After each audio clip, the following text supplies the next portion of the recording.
E se ti dico la parola mamma? Più bella parola del mondo, perché la mamma non si dimentica. Sono a Cogollo del Cengi, in provincia di Vicenza, e oggi vi mostro cosa vuol dire davvero avere l'anima veneta dentro, quella che non molla mai, anche a 90 anni. Questa è la storia di Eusebi, della sua storica gelateria, guardate qua. Questa eri tu a quanti anni? A 19? Però ti chiamano tutti? Io. Qua tieni aperto tutto l'anno? Sì, il martedì è chiuso. 60 anni, comodi, e 31 anni, 32 anni. E quindi te lo facevi tu il gelato? Anche adesso sì. Quando si sposava? Al momento non è. Quando pensi di andare in pensione? Mai questo si tra se ti vuoi una adesione non pagai tasse, la Kinder Bueno, la vaniglia, il nocciolato, la cioccolata, il pistacchio. E quelle personalizzate? Sì. Tutto gelato artigianale?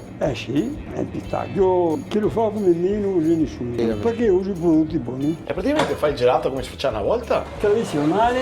Ci sei anche scritto, ricordi di vuotare la vaschetta? Sì, quello stesso. E come l'hai passata la tua vita? Sempre lavoro. E secondo te qual è il senso della vita? Accontentarsi di quello che si è. Se te su mi si guardare, l'altro non ha in ferie, quell'altro non ha, e chi se ne frega, si fai tutti voi. Sono contento di essere qua, in mezzo alle persone del paese. Fra 10 anni dove ti rivedi? Mi spero sempre così. È arrivare fino a 90 anni, accontentarsi di quello che si ha. Essere educati e gentili con le persone. Mangiare poco e tante verdure. E qualche volta anche fare poi da casa 7-8 fitte di soppresso. Non ti pesa lavorare? No. 90 anni, qual è la cosa che ti commuove ancora se ci pensi? Mi sono divertito poco, solo lavorato. Sono un Veneto anche troppo.